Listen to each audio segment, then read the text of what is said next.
Okay, everyone can see, Yes. 2018 Dhamma. Go. Yes, yes. First one again, give an account of the daily routine of the Buddha. Not easy, you remember what is his routine? That's true. So what I did is, okay, I say, I break into daytime and nighttime. Yeah. So daytime is from forenoon 6 a.m. to noon. He goes for arms round and then have his meal. Then he will give a short Dharma talk and blessing. And then the second part of the daytime is the noon to 6 p.m. He will do his walking meditation, rest, and then also he will answers to the queries by the monks and nuns and giving meditation topics for those who are inquiring for it. And then he also will survey the world who might need his help in meditation or progress in the path. And then the second part is the nighttime. The nighttime is divided in three parts. First part is the 6 p.m. to 10 p.m. You will give a sermon or a Dharma talk to the Sangha members and lay devotees, as well as question and answers. On the second part of the night is from 10 p.m. to 2 a.m. Buddha will meet and respond to the devas' questions or inquiries. And now on the third part of the night will be 2 a.m. to 6 a.m.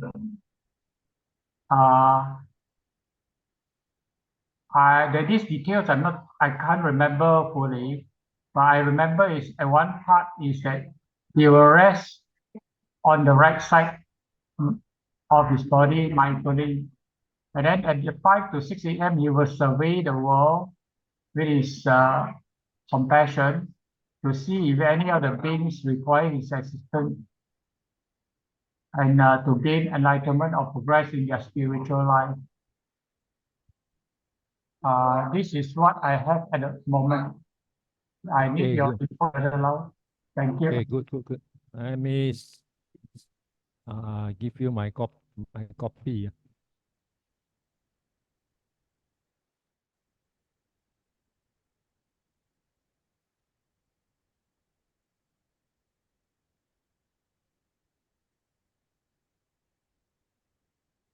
Okay, can see, Yes. Okay, this is my way of handling, You need to, as your father said, morning, afternoon. Then you must also break down to first watch, middle watch, and last watch. Okay. Morning session, as your father said, the Buddha will normally get at 4 a.m. at the watch and walk down and meditate for an hour. And then 5 to 6 a.m. You look around the world with mental eye. Anybody need help. So at 6 a.m. you put up his rope and either go out and help the needy or beg for food. Okay. Typical his daily routine. Then talk about Amsong, Buddha doing early go Amsong himself or with a group of monks. So they are noble silent, and then they will pass home to beg for alms. Then afternoon session, then after that the lunch. Sorry, there are some people who invite him to houses for lunch. That will give a discourse to them and his followers. If they are invited. So afternoon, return back. The monks would usually go to Buddha and ask questions. And he will taught them and advise them. So the Buddha would then retire to his room and look around the world again with his mental eye to see anybody who are looking for his help.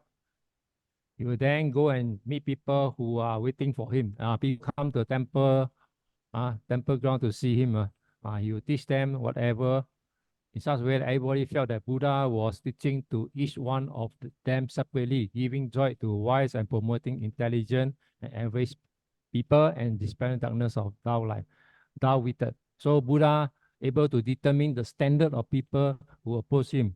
High class one, highly intelligent, and lows with low intelligence. So Buddha is very good in doing this. Then we come to the, this one you have to talk about first watch, from 6 p.m. to 10 p.m. So during this time, the follower will come again to Buddha, either listen or ask questions to clarify doubts. Okay, this is the first watch.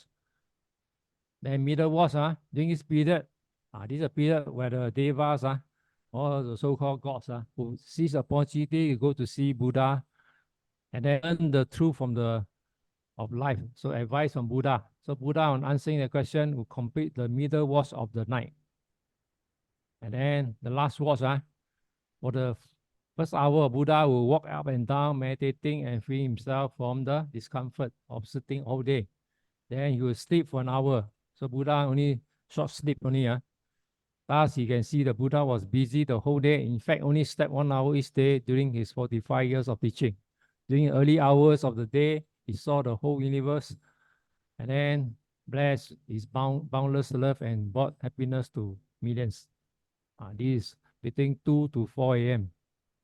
And after that, repeat back to the same thing again, the same routine. So every day almost the same. Okay?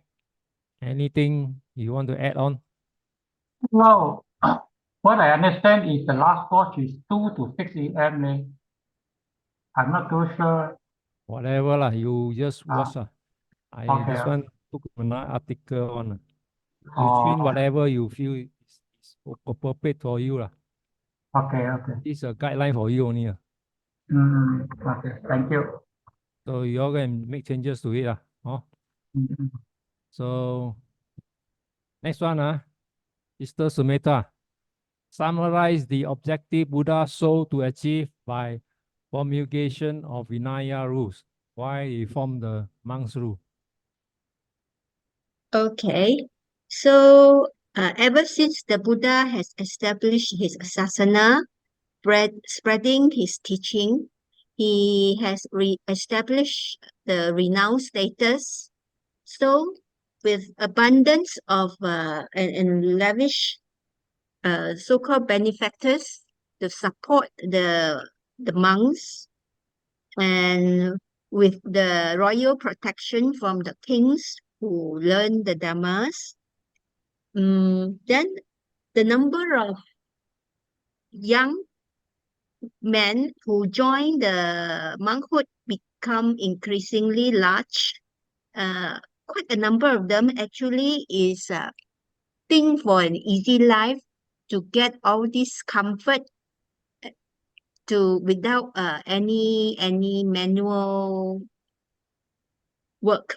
So as a result, there are a lot of issues regarding their conducts.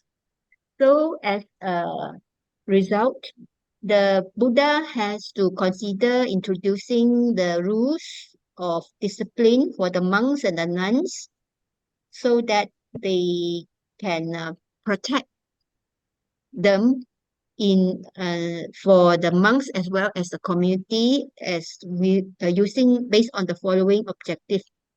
Number one is to safeguard the well-being of the sangha. Second one is the convenience of the sangha.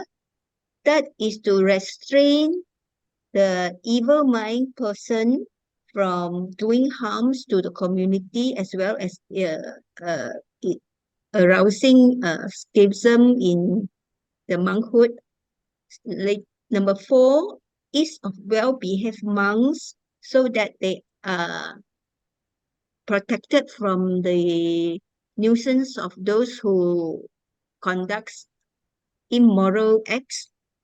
Number five, restrain against defilements of life as a guidelines for the life of the Arya. And number six, eradication of the defilements of the life later. That's all Okay. I can think of. Okay, good. Okay, this is my copy of the objective. is to have ethical conduct and discipline. So Vinaya rule provide a comprehensive framework of ethical conduct and discipline for monastic life by establishing guidelines for behavior, speech, interpersonal relationship. The Vinaya rule helps the monastic cultivate moral purity, integrity, and harmony within the Sangha. This ethical foundation is essential for supporting the spiritual practice and ensuring the welfare of the community. Okay, first thing you know, first 20 years, all the disciples that join are noble kind, all have own highly motivated self-discipline, so no need discipline. So after the 20 year onwards, Tom, Dick, and Harry all start joining. So that's why these rules one by one surface up and was put into as a law to govern all the kind of monks so that everybody are equal. So the objective of the Vinaya is for renunciation and detachment. The Vinaya rules emphasize simplicity. That means you only have three things: ropes, right? Then the food is arms bow, and also shelter. That's all you need to do. So life is very simple. Then renunciation, no more world life, and detachment from the worldly concern. So monastic require to relinquish, so no more personal possession, live simply, and depend on alms for their material needs. So this practice foster a spirit of important thing for the monks is to have contentment, humility, and non-attachment, which is conducive for the spiritual development and liberation from craving and clinging. Okay, so this is the second point. Community cohesion and harmony. The Vinaya rules promote unity, cooperation, harmony within the monastic community by establishing guidelines for resolving conflict, settling dispute, and maintaining mutual respect. The Vinaya foster a supportive, harmonious environment conducive to spiritual growth. So the rules are also emphasize the importance of communal harmony and discourage behavior that disrupt the peace and well-being of the Sangha. So basically, in this, you live in this Vinaya rules, is that all these monks are brothers or sisters to each other, and they are equal status. And then, important thing, they must cooperate, live together in harmony, in peace, and then no conflict within the community, because this is a spiritual kind of development. You cannot have this harmony between each other. So basically, it's to promote peace.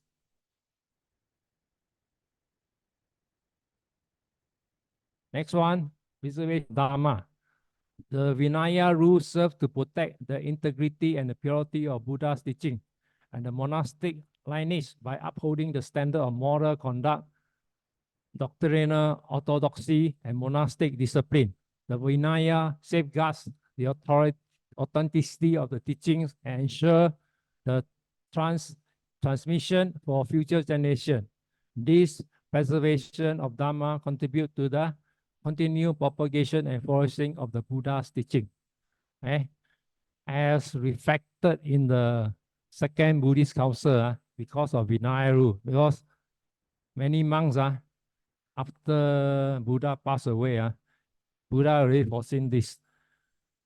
This monk don't want to follow the strict rules as left by Buddha. So you see this conflict will arise. So the moment Buddha not around, all this conflict, that's why it break into so many sects of Buddhism.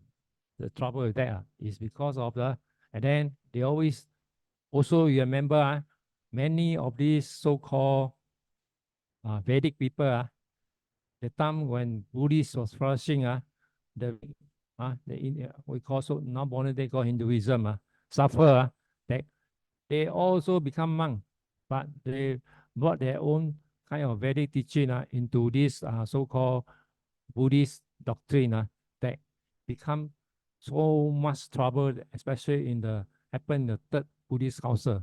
So this is very important, must preserve the Dhamma as pure. And then fourth factor, spiritual progress and liberation. The Vinaya rules are intended to support monastic in their spiritual progress and liberation from suffering. By adhering to the Vinaya guidelines, monastic create favorable conditions for meditation, insight, and cultivation of wisdom. So the ethical and discipline framework provided by Vinaya facilitates the purification of mind and realization of enlightenment, and leading to the cessation of suffering and attainment of liberation. Purpose Vinaya rule is to help you towards treading the spiritual path and as quickly to achieve your liberation. That means your Dhamma. Okay, so basically these four factors serve as a multiple objective, including the cultivation of ethical conduct, renunciation, community harmony, preservation of Dhamma, and support the spiritual progress and liberation. So this rule provides a foundation for monastic life and practice, guiding practitioner on the path of awakening and realization of ultimate truth. This is long-winded story to make the essay look nice. So basically, you put out all these factors of sufficient for you to answer this question. Okay? Yeah, this Yeah. is a overview of a whole picture. Thanks. Yeah, I only objective. I just read superficially without the understanding. Never mind, never mind. Never mind, never mind. Aduh. Yes. You also learn it the following year then take. So you have a lot of time to digest. I'm helping the brother Ko and Pek Leng to learn as fast as possible. Okay. And next one, Sister Teo. Explain the 7 factors of welfare that were observed by the Vajjans on the advice of the Buddha. Và Can you bà remember? sao ai tập tao à? Tak tahu My brother Ko. Brother Lau, when I read articles, there are 2 parts. One is on the vegan commoners, another one is the vegan monks. Which one should we This quote? one is this Ajasattu minister that came to Buddha. They want to attack the Vajjans. Okay, attack Vajjans. So Buddha, in a way, not directly to discourage him. He said, this Vajjan follow these 7 rules as I preach to them. So you want to attack them and conquer them. It's a very tough job. It's almost impossible for you to conquer. Remember this story? Yeah. Now I recall. They had to attack the Vajjans. But after the minister listened to this story, he was discouraged.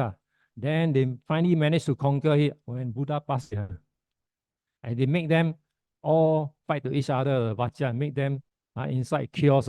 Then in fighting, then most easy to take away the country. So brother Ko, any idea? Yeah, I've read this one, the 7 factors of progress, or the Satta Vaji Aparihaniya Dhamma. This is part of the Mahaparidimana Sutta. Yeah. So, okay, on this aspect, the 7 factors of progress, number 1 is to hold regular and frequent assemblies among themselves. Then the number 2 is to meet in harmony, live in harmony. That means after the meeting, they live in harmony. And then they carry out their business, that means their respective duties in harmony. Number 3 is do not authorize what have been already authorized. Do not abolish what have been authorized. And then proceed according to what has been authorized, including from the past. Number 4 is to honor, respect, revere, and salute their elders among themselves, and then consider them as worthy of listening to. And number 5 is do not forcibly adopt others' wives and daughters. Number 6 is to honor, respect, revere, and salute the virgin shrines at home and abroad, and not to withdraw their proper support that has been made and given before. Number 7 is to make provisions for the safety of arahants or spiritual teachers, so that such people will come to live there and in the future and dwell in comfort in their place. These are the 7 factors of progress. Yes. Good. Okay, this is what you say. So I know you to go through. This is 7 point. So it's also one important one. Have to remember by heart. Remember all the 7 point.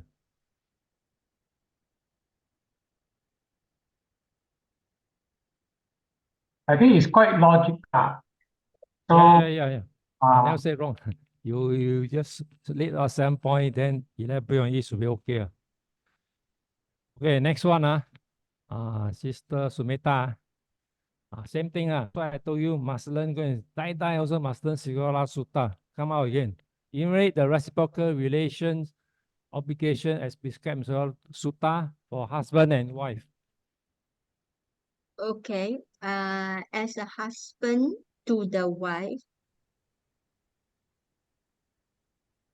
the husband should be courteous. Duties of husband. Okay, sorry. This is on the husband's side. Yeah. Okay. Firstly, have to be courteous and honor the wife. Number 2, not to despise her. Number 3, being faithful to her. That means no infidelity in the spouse relationship. Number 4, hand over the authority to her so that she can manage the households with given power and rights.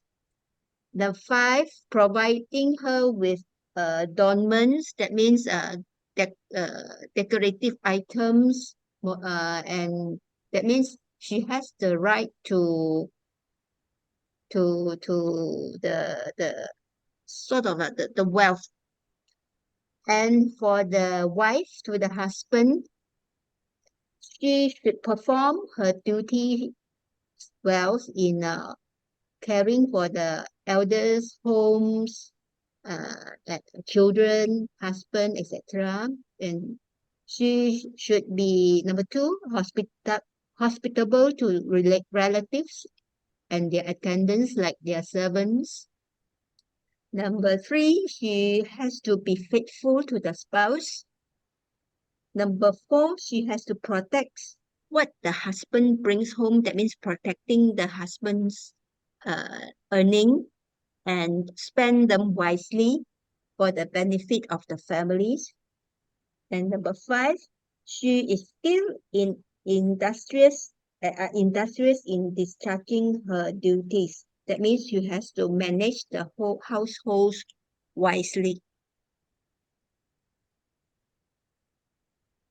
Can that work? Good try. I see my copy. Husband duty. Respect and support. Husband should honor and respect and support the wife, providing the necessity of life such as food, clothing, and shelter. Fidelity. The husband should remain faithful to his wife, abstaining from engaging extramarital relationship or adultery. Kindness and courtesy. The husband should treat the wife with kindness, compassion, and courtesy, speaking to her gently and respectfully. And equality and partnership. Husband should regard the wife as an equal partner and collaborator for their family life, valuing her and contribution and opinion. And then share responsibility. Husband should share the responsibility of household chores, childcare, and other duties, working together with wife for the well-being of the family. So basically, this is the husband duty, right? Then the wife duties are respect and obedience. The wife should honor and obey her husband, showing him respect and deference in all matters. Like husband, the wife should remain faithful for her husband and abstain from engaging extramarital relationship, household management, and let the wife handle the household expenses. Then support and assistance. The wife will support her husband and his endeavors, offering him encouragement, assistance, emotional and support as needed. Affection and care. The wife should express affection and care for her husband, attending to his needs and well-being, for love and compassion. So these are reciprocal obligations, Piskat and Sila Sutta, for husband and wife. Okay, our next one, Sister Teo. Friends among themselves, reciprocally. Any idea? Sister No Teo, idea. are you around? Yeah, here, but don't know leh. Don't know. Sigalovada Brother Sutta Ko, also ah. pass the ball to you. Is it Sigalovada Sutta also ah? This is your senior part 1. Yeah, but is it Sigalovada Sutta also ah? Yeah. Oh, Four okay. direction, member. Okay. Brother Ko. Yeah, duty of one to another friend. Yeah. Uh, What should you and your friend relationship? Be friendly and generous with them.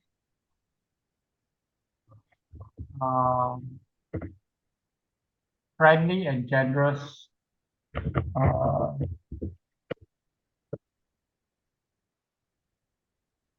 Then the second one, protect them when they are what do you call, when they misbehave, no, when they are in danger. Protect them when they are in danger. Cautious them when they misbehave.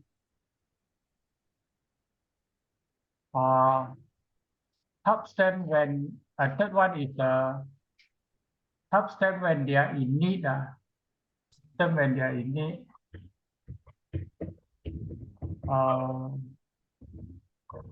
That's what I can remember. Okay. See my version. So, handsman or householder or you yourself must be liberty, courteous speech, helpful, immature, and sincerity. So, this is what your duty. Then, from your friend, you should expect what from them. So, your friend, you expect to protect you when you are illness, you're doing something wrong. So, your friend will come and correct you. They will also protect your property when you are also not caring about it. So also help you to protect your property. And then when you are in trouble, your friend will come and help you also as a refuge. And then they also do not abandon you when in trouble. These are friends you're expecting, qualities of friend. And then they also consideration to your family. Okay, so basically this is a relationship between you yourself, the householder, and also your friend action towards you. Okay, so basically you need to relate all this. So Sila Sutta, die also must learn. the 4 direction, sure come out one, guarantee come out. So must go and learn all the 4 direction. All right. I give this to you also. Yeah, resume again. Sorry, good news, my student sent me your senior part 1 2023 paper. I will send to you later after the class. Oh, thank you, thank you. Lucky I got connection with them. Okay, Your we view, continue. your good view. Why did Buddha prescribe the rain retreat for the bhikkhus? Sister Sumeta. Okay. The ascetics from other faith, they're practicing the rain retreats, but not the Buddha's disciples. So the Buddha's disciple were criticized by people for 2 main reasons. Firstly, it is quite dangerous to walk in the muddy path during the rainy seasons. Secondly, they might unintentionally damage the agricultural crops and living beings. So as a result, to counter this attack, the Buddha has instructed that the monks also, the Buddhist monk also will have to observe the rain retreat with the aims of, firstly, the Buddhist monk and the lay person may stay in one place during the rainy season so that they can focus on their learning and put the learning and meditation into practice during these 3 months of rainy season. And secondly, will let the disciples to have the time to create merits by offering the needs for the monks during this Vasa retreat. Is that acceptable? Okay, good try. Okay, see my explanation for this. So as you know, early Buddhism, the monks are roaming all over the place at all times. So including raining season. So the problem is that when you start doing all this, and the other religion, other sects, or the Samana teacher, they are resting during the raining retreat, then people start complaining. You're destroying the crops, destroying the insect, or whatever. So that's why for the requirement, complained by this mass of people, Buddha has to acknowledge and make changes to the monkhood who are traveling at all times. So the Buddha start this raining retreat for 3 months. So they have to observe this Vasa until reach Katina, then they are free to roam. So what are the motives for this purpose? First thing, avoiding harm to living beings. That means whatever creatures on the fields, whatever, crops will not be destroyed, and then animals or insect or whatever rest, and then the monks are also resting down there. So this will cause minimum impact on the environment and avoid inadvertently harming living beings during the vulnerable period of raining season. So this is avoid harm. First factor. Second, to call for this gathering of the monks in one place is fostering the spiritual intensity. So the objective of main rain retreat is to provide opportunities for bhikkhus to intensify, to put more effort in their spiritual practice and deepen their understanding of Dhamma. This is a period where monks have to have more opportunity to practice more thoroughly with fewer external distraction and responsibility, monastic would develop to devote themselves wholeheartedly to meditation, study, and reflection. All these are the monk duties, making significant progress on the path to enlightenment. This is the second factor. Third factor, community cohesion. The rain retreat also serves to strengthen the bond of community among the monastic, among the Sangha. So by gathering together in monastery and practicing together during the retreat, bhikkhu develop sense of companionship and then mutual support and share purpose. So this communal aspect of rain retreat foster harmony, cooperation, solidarity within the Sangha. And then raining retreat also teaching opportunities.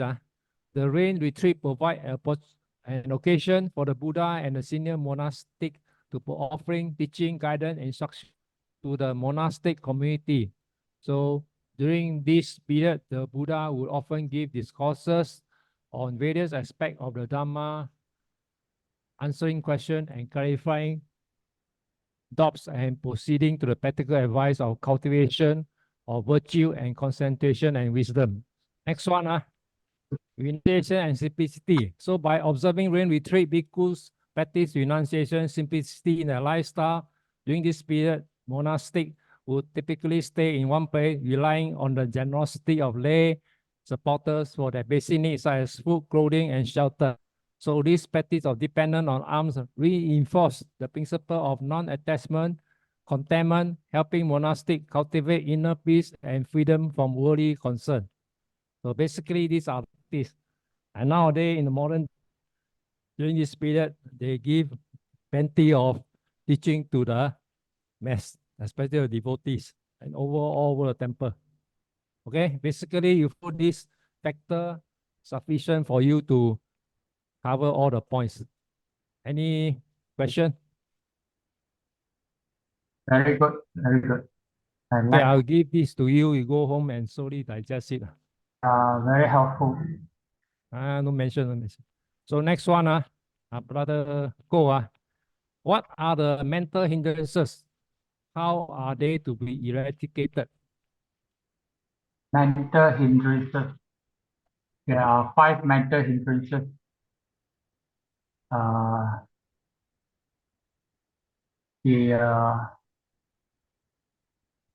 The Kama Chanda, Vyapada, Tinamida, Udacha, Kokocha, and Vichikicha. So, how are they to be eradicated? How are they to be eradicated? You have to think. Yeah, Easy, only it's a sensual desire. So, only can contain it. this Kama Chanda is actually sensual desire through the 5 senses. So he had to practice the abstinence of the 5 senses. That means to guard the 5 senses when you see objects of desire, of liking, so that the attachment does not arise. And then for the objects that is not of liking, normally it will arouse anger or ill will. That also needs to be abstained so that the ill will will not arise. And then when there is the sloth and thought, is what you call lethargic mind, then we have to arouse the mind so that the mind will not fall into laziness and lethargic. And when there is restlessness and remorse, restlessness is because of overthinking. Then we have to slow down or to quiet down the mind. One of the ways is to have a deep breathing, deep breath, for 3 times, and that will hopefully slows down the mind, and the restlessness will gradually subside. And to overcome remorse, it is best to minimize making mistakes. Then there will be no remorse. But if should mistakes be made, since it has been made, we can't do anything. Let it be, so that we do not feel remorseful. And when it comes to skeptical doubt, is one of the ways to learn the Buddha Dhamma, so they understand what is good and what is not good, what is helpful and what is not helpful, and to understand the Tilakkhana, the 3 characteristics of nature, so that we do not identify the idea or the concept of mind, and the concept of self or soul. That's it. Thank you. Okay, good try. So, what are mental hindrances? The question asked. You will need to list out all the mental hindrances, and then how can they be eradicated? So we look through it. So as you know, there are 5 mental hindrances. One, sensual desire, as you know, or Kama Chandra. This is the hindrance that arises from craving for sensual pleasure, such as present sight, sound, smell, all our 5 faculties. So when the mind is preoccupied with sensual desire, it becomes distracted and restless and make it difficult to focus on. Then, next one, ill will. Ill will refers to aversion, hostility, resentment towards oneself or others. It includes feelings of anger, hatred, irritation, aversion towards unpleasant experiences. So when the mind is consumed by ill will, it becomes irritated and reactive and hindering the development of peace and equanimity. Next one, sloth and torpor, or what I call tina and mita. Sloth refers to sluggishness or heaviness of mind, while torpor refers to drowsiness or mental downness. So these hindrances manifest as feeling of lethargy, laziness, and mental fog, leading to reduced clarity of mind and diminished energy for practice. Sloth and torpor can make meditation challenging and may result in drowsiness for even falling asleep. Then we talk about restlessness and worry. Restlessness refers to the restless or agitated state of mind characterized by constant mental activity, rumination, and worry. So it manifests as a lack of concentration and inability to settle the mind and tendency to become easily distracted. Worry, on the other hand, involves excessive concern about past or future events, leading to anxiety and agitation. Both restlessness and worry disrupt the tranquility and stability of the mind, making it difficult to cultivate mindfulness and concentration. Doubt. Doubt refers to uncertainty or indecision regarding the teachings or the practice or one's own abilities. It may manifest as skepticism, hesitation, lack of confidence in one's spiritual path. Doubt can undermine faith, motivation, progress in meditation, leading to confusion and stagnation. Overcoming the doubt requires investigation, reflection, and cultivation trust in the teaching and one's own experience. So basically, you need to list out all the 5 factors and then explain on it. So the other answer is to how to actually is to suppress it, not to eradicate it. It's only in the highest state, then you totally eradicate it. So if you do samadhi meditation at this jhana anga, you suppress the hindrances temporarily. So Kama Chandra, is surpassed by Ekagata, one-pointedness, and then Vyapada by ill will, by pity, then Tina by Vitaka, and then Udacha and Kukucha by Sukha, then Vuchikacha by Vichara. So this is temporary control only, not eradicate.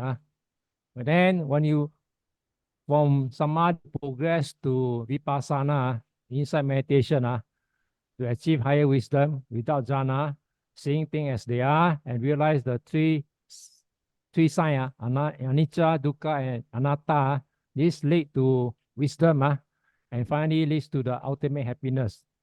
So Nibbana attain arahantship, and all the hindrances will be fully eradicated. So one after another is to some sort of control it only. It's only towards the Nibbana totally or cease. Okay. So basically you need to explain like this. Any question? No, we go to the next one.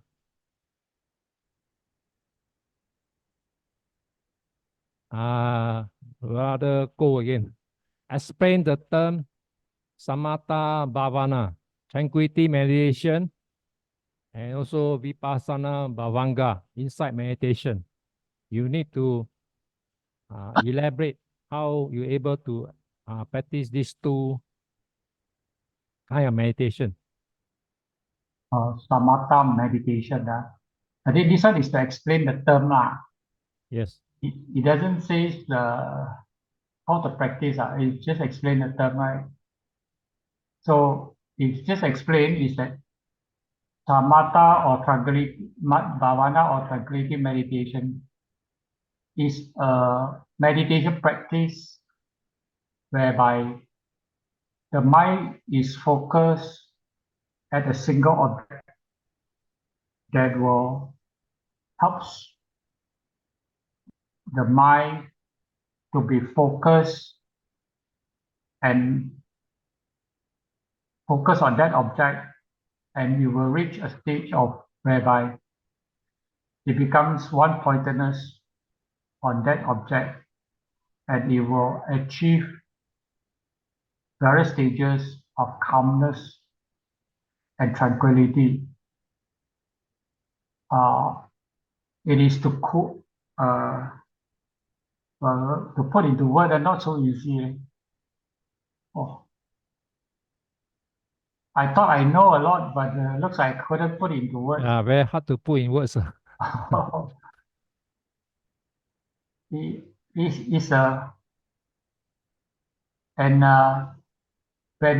you achieve samatha bhavana, when you at the peak, you will achieve jhana, and in jhana there is this 5 jhana factors. For the first jhana, there is the jhana factors of vitaka, vichara, piti, sukha, and ekagata, and it can progress towards the second jhana, third jhana, and fourth jhana. I think offhand that is the one that I have that I can think of. Okay. How about vipassana? Vipassana bhavana is an insight meditation whereby it is a form of meditations that a very focused mind from samatha bhavana is able to see the real nature of matters or phenomena in life, and through vipassana bhavana, one is able to see the characteristics of phenomena, that is anicca, dukkha, and anatta, and through that is able to see that there is non-self, and because of that understanding, it is able to allow and arouse the arising of wisdom and towards the attainment of non-attachment and non-attachment as well as letting go of all those attachment and towards and renounce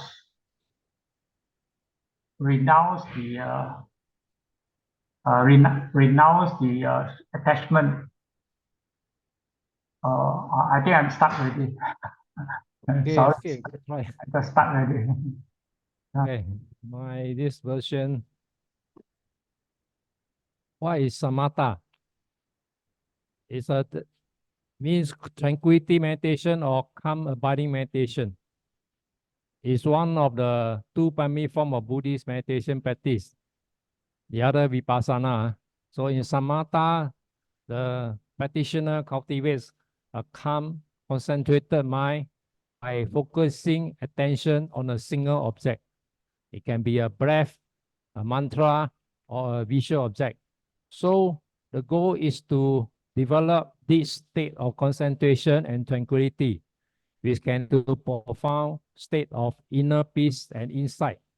So the practice typically involves sitting in a quiet and comfortable posture, maintaining a relaxed but alert state of mind, gently bringing the attention back to the chosen object whenever it wanders. So to bring in to oneness. So with consistent practice, practitioner can gradually overcome distraction, mental agitation, and habitual patterns of thinking, leading to greater clarity, stability, and equanimity. So samatha meditation is often recommended as a foundation practice for cultivating the mental stability and concentration necessary for deeper state of insight and wisdom in vipassana meditation. However, he also values in his own right for his ability to cultivate inner peace, reduce stress, and promote overall well-being. So we can talk about all your brother said about the various state of jhana. Then you need to talk, the next one talk about, you choose one. So vipassana bhavana, also called insight meditation, that originates from Buddhist tradition. So vipassana in Pali term translate to insight. So in vipassana meditation, practitioner cultivate deep awareness and understanding of the true nature of reality by observing the changing nature of their own bodily sensation, like thoughts, feeling, and mental state. Unlike samatha meditation, we focus on developing concentration and tranquility. Vipassana meditation emphasis on direct observation and impermanent, unsatisfactory, and selfless nature of all phenomena. I mean, in your position or your breath or whatever. So you will see all these three things arising. The practice typically involves sitting meditation often for extended period and maintaining moment-to-moment awareness arising and passing away of sensory experience without attachment or aversion. So practitioner may be systematically to different parts of the body, observe the breath, or simply maintain open awareness of whatever arises in the present moment. So whatever happens in your body, you take it as an object. The consistent practice vipassana method develop insight into the important is to understand this the three characteristics existent: impermanent, unsatisfactory, and non-self. So this insight lead to profound understanding of the interconnectedness of all phenomena and the liberation from suffering. So vipassana is often practiced in intensive retreat setting and under the guidance of experienced teachers. However, it can also be integrated into daily life as a way to cultivate mindfulness, clarity, and compassion. So our daily life, you observe carefully, it's also a practice of vipassana.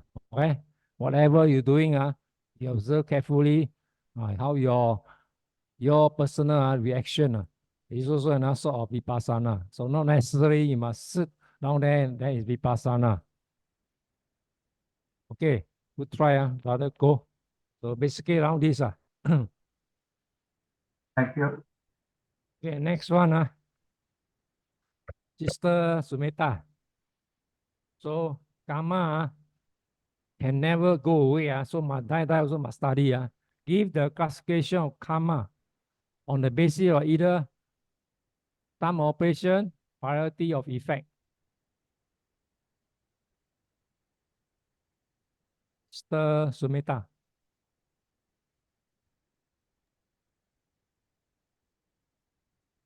They Time. the priority of effect. okay, wait. Let me look at this. Okay. So the working of karma is actually depending on the weightiness of the karma, whether it is if it is very heavy, it will have immediate effect. Are you talking Whereas, time operation or priority? oh, I see. Wait. Hmm,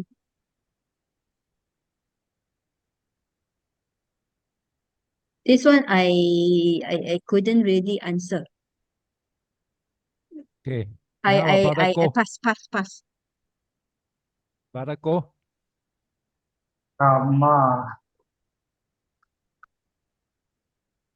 Offhand, I can't remember already. Like Okay. type of It might- operation, I know it. In terms of time of operation, that means in this life, in the next life, and then on the third life and subsequent life, and then the other one is the defunct. I think that is the four category, right? Brother Lau, is that correct? Yeah. You need to talk about weighty karma, all that. But in time of operation, Okay. Let me give you my copy to lessen your okay. load. Okay. Under time, time of operation, it can be immediate result. This refer to karma that produce result instantly. In this present life example, someone tell a lie and immediately feel what? Feel guilty or experience consequences, meaning caught the immediate result of their action. So someone telling lies that that he's sick, but he cannot produce a medical certificate. So the immediate karma, you answer yourself. You do lying, immediate karma, especially those Bangladesh worker. In Singapore always have. Next one, subsequent result. This type of karma views result in future life. It may not manifest immediately, but will have an effect in subsequent existences.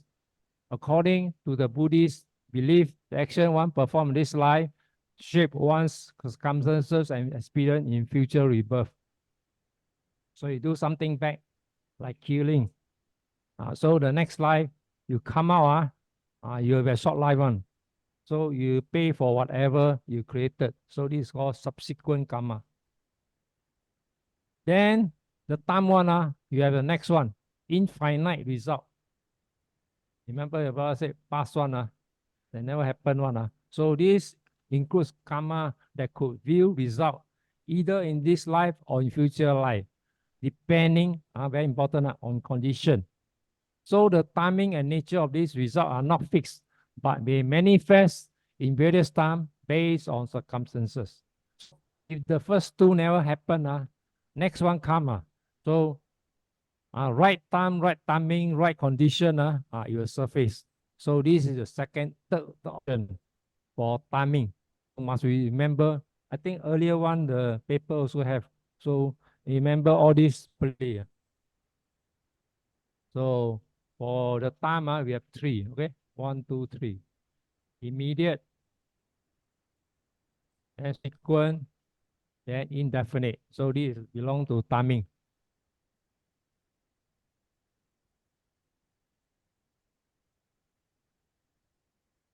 So next one, piloti. This one is another very common known one karma.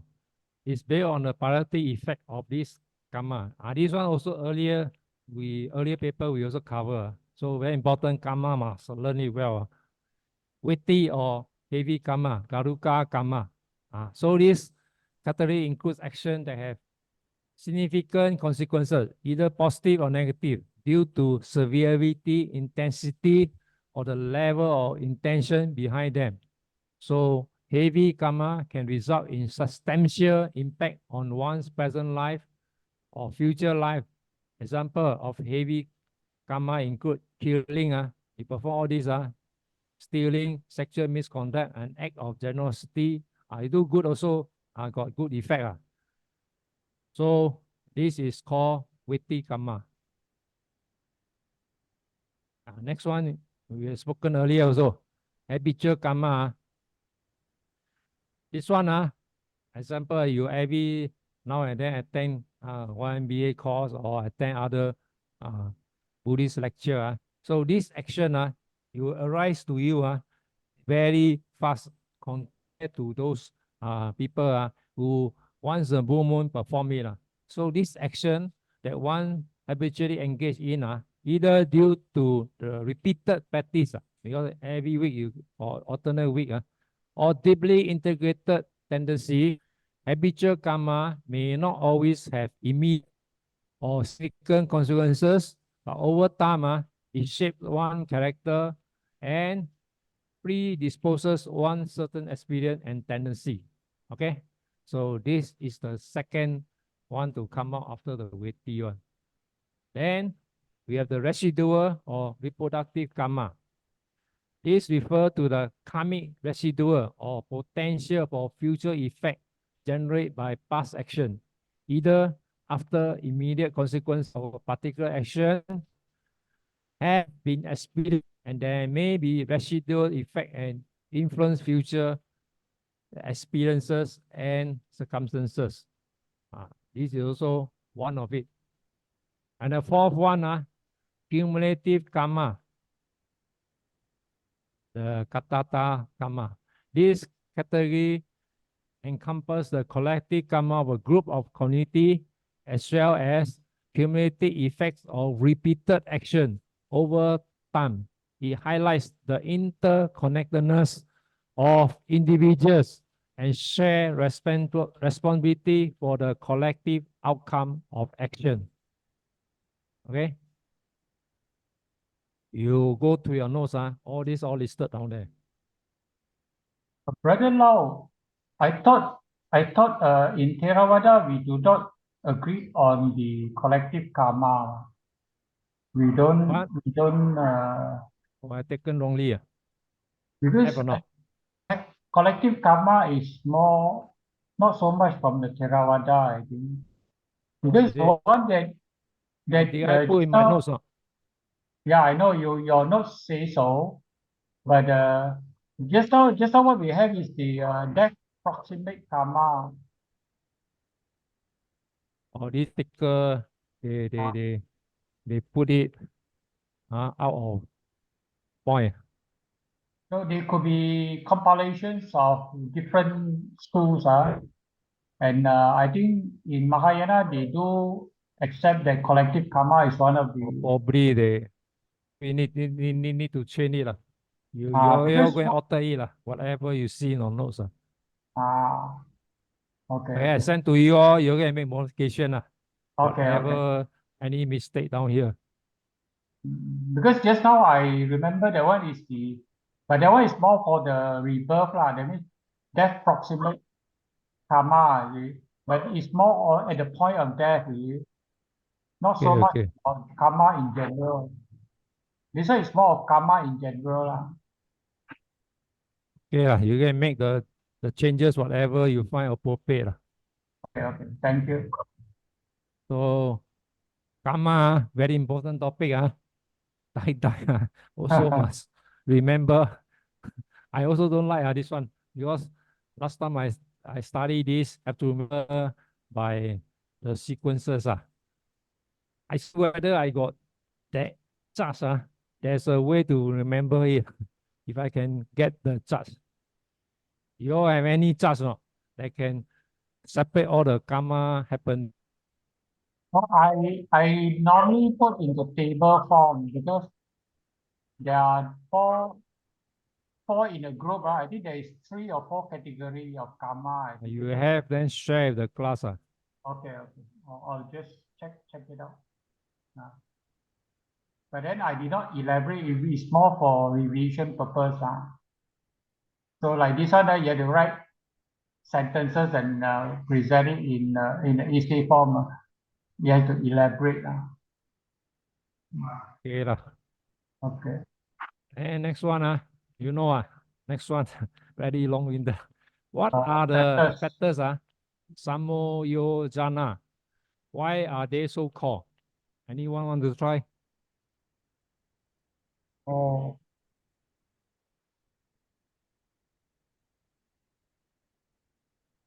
Why are they so called? Yeah. You need to talk what is Samoyana. First, I think I have to describe the 10 factors first. You need Then to why are they so called? That is a general question. It is that means I have to go back to the definition of samyojana. If I'm not wrong, it's something like it's a bond. It's a bond that bonds us into the continuous birth and rebirth, life existence, which we call samsara. And these are the factors that binds us into this samsara. I think like that. I'm not too. I can't remember quite correctly because there's many terms being used, and I tend to mix it up. I need your help. Yeah. Let me show you my copy. So Samoyana, the factor, there are 10 of them. Actually, they want you to list out all the 10 of them. Personality, belief, skeptical, doubt, clinging to mere rights and riches. Then sensual craving, ill will, craving. Craving, there are 2 types.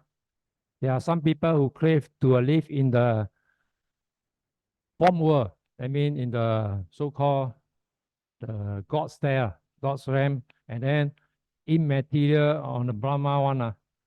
Further up, whoever they want to crave for all these form and formless are all craving. And conceit, and restlessness, and ignorance. So these are the 10 factors. So your first question, you need to list all the 10 of them. Then the first 5 called lower factor because they are tied to the sensual world. So the later 5 are called, from 6 onward to the 10 are called higher factors. So as they are tied to a higher world, the 5 material world and the immaterial world. So when you attain, you free the first 3, personality, skeptical, clinging. When you are attained this so-called Sotapanna or stream winner. So this is then you carry the first 3. Okay.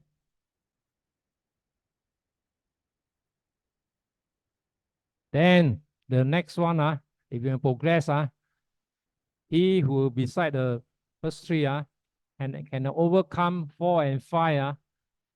This one is not totally eradicated. It's like so-called control it or attenuated it. Then you attend the Sakadami or once returner. Remember not? This one long time ago we study. Remember, you recall this. I think it's year 2, right? Yes, Not yes, wrong. that one, yes. Okay. Year 2. You're not wrong, it's year 2 one. So you need to go back again. So this one talk about one returner. And he who free from 1 to 5, I mean, you educate 1 to 5, you progress to Adagami, a non-returner. This one is another step. 1 to 5, you fully get rid of it. Then the moment you free from 1 to 10, the 10 factors, you call an Arahant. So you are Arahant, so you are free all the 10 of them. So you need to basically explain like that. Okay. What are they so called? I mean, you give out the list of 10 factors and why they called this way. So you need to explain it in the 4 stages. All right. Understand it differently. I thought is how to explain why are they so called is the samyojana, the meaning of samyojana. Yeah, something like that. You want to Okay. stop it and you educate it. Okay. Okay. Okay. Thank you. So very long one. Next one. Brother go try. 129 verse.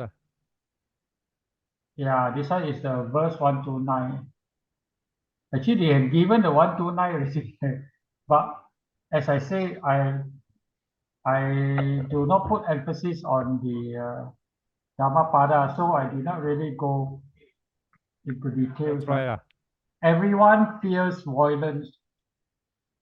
Everyone fears death. Imagining oneself in the position of another, one should neither kill nor cause another to kill. Yeah. But the background information I did not read up. I give you a story. So basically translate is everyone tremble at punishment. So everybody feels dead. So having made the comparison with oneself, let one not kill nor cause another to kill. Okay? Basically, it's not to harm another one because everybody fighting of death. Basically, this is translated to this. Okay, so the storyline is that there's one group of monks cleaning a certain building at Jetavana Monastery. They intend to stay there. Then while they are cleaning, a second group of monks arrived. They also want to fight. They wanted to give the building, they want them to give the building to them. But this first group of monks very unhappy of it. So this second group of monks are very angry. So they beat up the first group of monks, inflicting pain and fellow monks.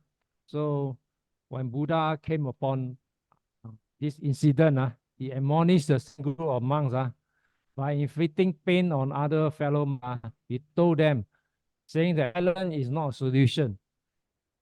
He more laid down a new rule for monks to abstain from hurting others. This is how the rules are. There's no fighting between monks. So for those who want to concentrate on Dhammapada, you have to learn all the 10 verses. Okay, I think it's coming to 4. The Abhidhamma we'll do in the next session. All right for you, Brother Go. Okay, thank you. Thank you very much. Very helpful. I give you the 2023 paper, you go and do the 2023 paper. That will be after Sumita and the Sister Teo revision. The next week. Okay, so you have a lot of time to prepare. So I'll see you in the next session. Thank you very much. Sadhu, sadhu, everyone. I also